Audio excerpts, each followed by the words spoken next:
Hello বন্ধুরা, আজকে আমরা শুরু করছি ক্লাস 4-এর মাসির বাড়ি যাই, পেজ নাম্বার 119।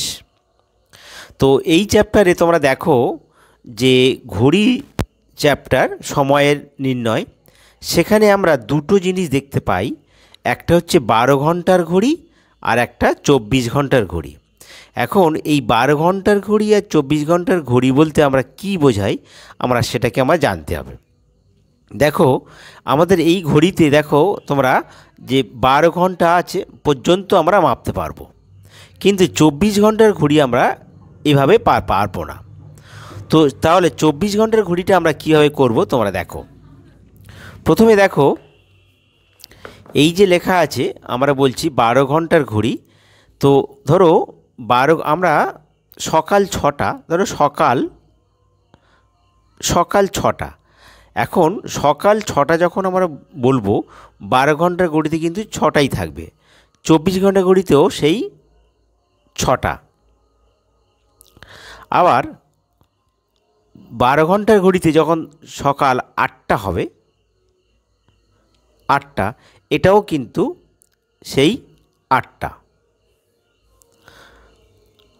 12 ঘন্টার ঘড়িতে যখন আমরা দুপুর বা কিংবা 10টা হবে, 24 ঘন্টার ঘড়িতেও কিন্তু সেই 10টা। এইবার 12 ঘন্টার ঘড়িতে ধরো দুপুর 12টা, দুপুর 12টা। তো 24 ঘন্টার ঘড়িতেও কিন্তু সেই দুপুর 12টা, আমরা 12টায় লিখব। কিন্তু তারপর যখন আমরা 1টা বলবো, তাহলে এখানে দেখো 12 ঘন্টার ঘড়িতে আমরা যখন 1টা বলবো, দেখো 12 ঘন্টার ঘড়িতে যখন দুপুর 12টা, 24 ঘন্টার ঘড়িতেও সেই 12টা। কিন্তু যখন 12 ঘন্টার ঘড়িতে আমরা 1টা বলবো, তো আমরা বলছি 1টা, তখন কিন্তু 24 ঘন্টার ঘড়িতে আমরা বলবো 13টা। তো কীভাবে বলবো না, এই 12 ঘন্টা যোগ 1 ঘন্টা মিলে হলো 13টা।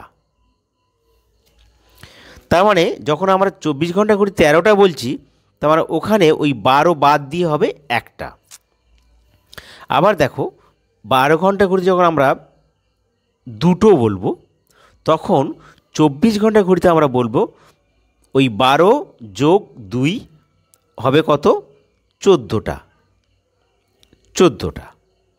আবার দেখো 12 ঘন্টা করে যখন আমরা বিকাল 5টা বলবো, 5টা, তখন 24 ঘন্টা ঘড়িতে আমরা ওই 12 ঘন্টার সঙ্গে আরও 5 যোগ করো, তখন তোমাকে দেখাবে 17টা। তখন 24 ঘন্টার ঘড়িতে যখন 17টা দেখাবে, তখন কিন্তু 12 ঘন্টা ঘড়িতে 5টা দেখাবে। আবার দেখো 12 ঘন্টার ঘড়িতে যখন তুমি 8টা হবে, অর্থাৎ সন্ধ্যে 8টা, সন্ধ্যা যখন 8টা হবে, তখন 8টা নয়, 8টা, সন্ধ্যা 8টা হবে, তখন 24 ঘন্টা ঘড়িতে কী আসবে না, এর সঙ্গে 12 যোগ করো, 12 যোগ 8 কত হলো, 8 আর 9 10, তার মানে 20টা। অর্থাৎ যখন 20টা 12 ঘন্টা 24 ঘন্টা করে যখন 20টা দেখাবে, তখন কিন্তু অ্যাকচুয়ালি 8টা বাজে। আবার দেখো রাত যখন 10টা বাজে, 10টা, তখন 24 ঘন্টা ঘড়িতে কত হবে, তাহলে 12 ঘন্টার সঙ্গে আরও 10 ঘন্টা যোগ করো, কত হবে, তাহলে 12 10 22, তখন 24 ঘন্টার ঘড়ি দেখাবে 22টা।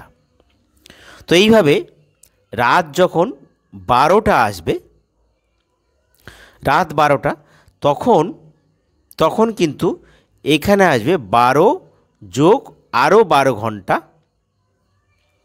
12। তার মানে এক্ষেত্রে এই দুটো যোগ করার পর মানে 24 আসবে, তখন এখানে দেখাবে 0 0, অর্থাৎ 0 0 মানে হলো এটা রাত 12টা। তো এইভাবে আমরা 12 ঘন্টার ঘড়ি এবং 24 ঘন্টার ঘড়ি নির্ণয় করব। তোমরা সাধারণত দেখবে যে রেল স্টেশনে সময়ের টাইম টেবিলে এই 24 ঘন্টার ঘড়ি ধরে দেওয়া আছে। কারণ কেন দেওয়া আছে, ধরো তোমাকে বলা হলো একটার ট্রেন, তো একটার ট্রেন দুপুরে একটা হতে পারে, রাত একটা হতে পারে, তাহলে কী করে বুঝবো?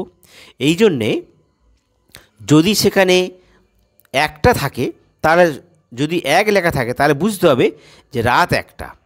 সাধারণত তোমরা জানো যে সরকারি নিয়ম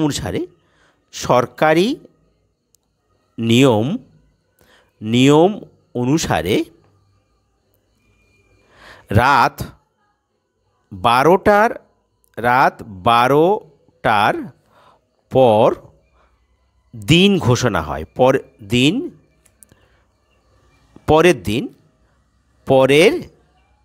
দিন ঘোষণা হয়। তার মানে কি, যদি দেখা যায়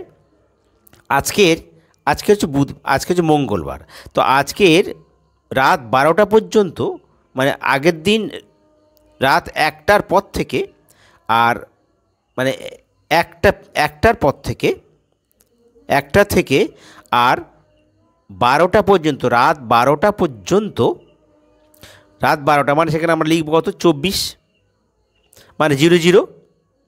যদি আমরা বাংলায় লিখি যে রাত 12টা পর্যন্ত, 12টা পর্যন্ত হলো মঙ্গলবার। এইবার 12টা 1 অর্থাৎ একটা যখন বাজবে, অর্থাৎ যখন 1টা বাজবে তখন কিন্তু হয়ে যাবে সেটা বুধবার। তাহলে আমাদের সাধারণত আমরা যখন 12 ঘন্টার ঘড়ি এবং 24 ঘন্টার ঘড়ি এইভাবে আমরা নির্ণয় করব। ঠিক আছে? তোমরা দেখো যে 18 পাতায় একটা অঙ্ক বলছে, আজ আমার খুব মজা, আমি মাসির বাড়ি বেড়াতে যাব। মাসির বাড়ি ভুবনেশ্বরে, বাবা ট্রেনের টিকিট কেটে এনেছে, ধৌলি এক্সপ্রেসে যাব। সকাল 6টায় হাওড়া স্টেশন থেকে ট্রেন ছাড়বে। আমি খুব ভোরে উঠলাম, আমরা হাওড়া স্টেশনে যাওয়ার জন্য বাসে উঠলাম। মাঝপথে বাস খারাপ হয়ে গেল, তাই ট্রেন ধরতে পারলাম না। এখন কি করি? দেখো, খুব মন খারাপ হয়ে গেল, বাবা বললেন 2 দিন পরে যাব। আমার বোনেরও মন খারাপ হয়ে গেল, আবার সকালে উঠে ট্রেন ধরতে হবে। না, ওই ট্রেন 13টা 40-এ ছাড়বে। তাহলে আমাকে বলা হলো 13টা 40-এ ছাড়বে, তার অ্যাকচুয়ালি ট্রেনটা কটায় ছাড়ছে? কারণ তার মানে এই যে টাইমটা দেওয়া আছে এটা কিন্তু 24 ঘন্টার ঘড়িতে দেওয়া আছে। তাহলে এই 13টা 40 থেকে 12 ঘন্টা বিয়োগ করো, বিয়োগ করলে প্রকৃত সময় তুমি বুঝতে পারবে। দেখো 13টা 40 মানে কত না, 13টা 40 অতএব 13টা 40 থেকে তুমি 12 ঘন্টা বিয়োগ করো। তাহলে আমরা কীভাবে বিয়োগ করব? তো বিয়োগটা এইভাবে করব, দেখো উপরে ঘন্টা দাও আর এখানে মিনিট দাও, মিনিট।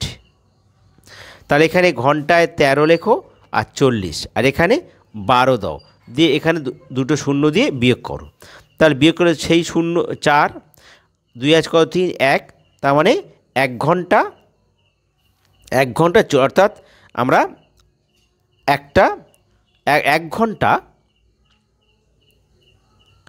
ঘন্টা 40 মিনিট। তার মানে আমরা অর্থাৎ 1টা 40 মিনিট, 13টা 40 মিনিট ট্রেনটা ছাড়বে। তাহলে আমরা বলতে পারবো যে 1টা 40 মিনিটে ট্রেনটা ছাড়বে। তো এখানে 1 ঘন্টা না লিখে আমরা বলবো যে 1টা 40 মিনিটে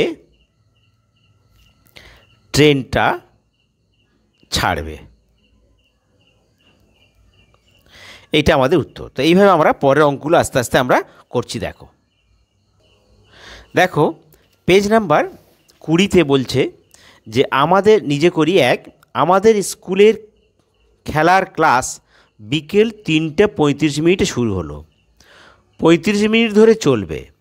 তাহলে খেলার ক্লাস বিকেল কটা মিনিটে শেষ হবে? তাহলে দেখো আমরা খেলা শুরু হচ্ছে কটায়, 3টে 35 মিনিট। খেলা চলছে কতদিন, কতক্ষণ না 35 মিনিট। তাহলে কখন খেলাটা শেষ হবে? ঠিক আছে, তাহলে দেখো আমরা শুরু করব কীভাবে, যে এক একটা, তাহলে খেলা শুরু, তাহলে লিখব আমরা কি, খেলা শুরু কত না 3টা 35 মিনিট, 35 মিনিট। আর খেলা চলে, খেলা চলে কত না তোমার শুধু 35 মিনিট। তাহলে এই মিনিটের সোজা লিখতে হবে 35 মিনিট। এবারে যোগ করো, তাহলে দেখো 5 5 10, হাতে 1, 1 3 4, 4 3 7, 70 মিনিট। আর এখানে তিনটা, তাহলে দেখো আমরা বলতে পারি না যে 3টা 70 মিনিট, কারণ মিনিটের ঘরে আমরা জানি 60 মিনিট 1 ঘন্টা। তো মিনিটের ঘরে 60-এর বেশি হলে তখন এখানে 1 চলে আসবে। তাহলে আমরা কি লিখব, সমান লিখব 3টা বা 3 ঘন্টা, 3টা, আর এখানে 70 মিনিট লিখব কত, আমরা 70কে 60 দিয়ে ভাগ করো, কারণ 60 মিনিট 1 ঘন্টা, 60 1 60, তার কত হচ্ছে 6 7 1, তাহলে এটা হলো ঘন্টা, এটা হলো মিনিট। তাহলে দেখো এখানে লিখবো আমরা কি 1 ঘন্টা, তাহলে 70 মিনিট সময় কী লিখব, 1 ঘন্টা আর 10 মিনিট। তাহলে দেখো তাহলে কী লিখবো, তাহলে 3টা আর 1-এ তাহলে কটা হবে, 4টে। তাহলে এই যে 1 ঘন্টা আর এই ঘন্টা যোগ হয়ে যাবে, 3 1-এ 4টা হলে হবে, আর এখানে কত আসবে 10 মিনিট, তাহলে 4টে 10 মিনিট। তাহলে আমরা লিখব অতএব খেলার ক্লাসটা শেষ হবে, অতএব খেলার ক্লাসটা শেষ হবে কত না 4টা 10 মিনিট। এইটা আমাদের উত্তর, ঠিক আছে। এবার দেখো আমরা 2-এরটা করছি। দেখো আমি সকাল 7টা 25 মিনিটে আমাদের বাগানের গাছে জল দিতে শুরু করলাম, সকাল 8টা 5 মিনিটে শেষ করলাম, আমি কত মিনিট বাগানে কাজ করলাম? দেখো 7টা 25 মিনিটে জল দিতে শুরু করেছি আর 8টা 5-এ শেষ করেছি, তাহলে কত মিনিট আমরা শুরু করলাম? তাহলে কাজ শুরু করেছি কটায়, 7টা 25-এ, শেষ করলাম 8টা 5, তাহলে 8টা 5টা শেষ, এইটা আগে হবে আর শুরুটা শেষে হবে, দিয়ে বিয়োগ করলে হবে। কিন্তু বিয়োগের ক্ষেত্রে এক্ষেত্রে দেখো ঘন্টা মিনিটে বিয়োগের ক্ষেত্রে একটু ওপরে ছোট হলে নিচে যদি বড় হয়, তাহলে একটু নিয়মটা একটু অন্য নিয়ম। দেখো আমরা বিয়োগটা করছি, দেখো প্রথমে আমরা লিখব কাজ শেষ করে কত না, শেষ করে 8টা, মানে ঘন্টা, এটা 8টা 5 মিনিট, 5 মিনিট। আর কাজ শুরু করে কটায় না 7টা 25 মিনিট। তাহলে এই বিয়োগটা করলেই আমাদের হয়ে যাবে, এটা বিয়োগ করো। তাহলে এটা আমরা বিয়োগ করব কীভাবে দেখো, কিন্তু এই বিয়োগের ক্ষেত্রে একটা নিয়ম হচ্ছে, ওপরে যদি ছোট হয় এবং এটা যদি মিনিটের ঘর হয়, তাহলে আমি 5 মিনিট থেকে 25 মিনিট তো বিয়োগ করা যাবে না, তখন আমি করব কি, এখানে একটা 60 মিনিট ধার করে নেব, ধার করে নিয়ে আমরা এইভাবে গোল দাগ করব। এই 60 আর 5 এখানে আলাদা করে যোগ করে নাও, 60 আর 5 কত হবে 65, 5 আর 6 65 হলো। এই 65 থেকে এই 25টা বিয়োগ করো, 25টা বিয়োগ করো, তাই 5 5 মিললে 0, 2 কত 6 4, তার কত হলো 40 মিনিট, তাহলে 40 মিনিট। এইবার আমি যখন মিনিটে ঘরে 60 ধার করেছি, তাহলে আমি কিন্তু সেটা ঘন্টার ঘরে শোধ করে দেবো। তো 60 মিনিট 1 ঘন্টা, তাহলে আমি যদি মিনিটে ঘরে 60 ধার করি, তাহলে ওপরে ঘন্টার ঘরে আমি কিন্তু এক ঘন্টা শোধ করে দেবো। তাহলে 8 ঘন্টা জায়গায় যদি 1 শোধ করে দিই, তাহলে কেটে হবে কত? 7 ঘন্টা। তখন এই 7 থেকে এই 7-এর বিয়োগ হবে, কারণ 7 থেকে 7 বিয়োগ মানে 0, তাহলে কিছুই হবে না, তাহলে এটা আমাদের কিছুই হচ্ছে না। তাহলে মোট 40 মিনিট। তাহলে আমরা এখানে উত্তর লিখব, অতএব বাগানে কাজ করে কত না 40 মিনিট। এইটা আমাদের উত্তর। তো তোমরা দেখো পরবর্তী অঙ্কগুলো, তোমাদের যদি ভালো লাগে বন্ধুরা, তোমাদের সাবস্ক্রাইব করতে ভুলো না। আর তোমাদের সমস্যা হলে তোমরা সমস্যাগুলো তোমরা কমেন্ট বক্সে লিখে জানিয়ে দেবে, ঠিক আছে? আমরা পরের অঙ্কটা পরের পার্টে আমরা তোমাদের দেখাচ্ছি, দেখো।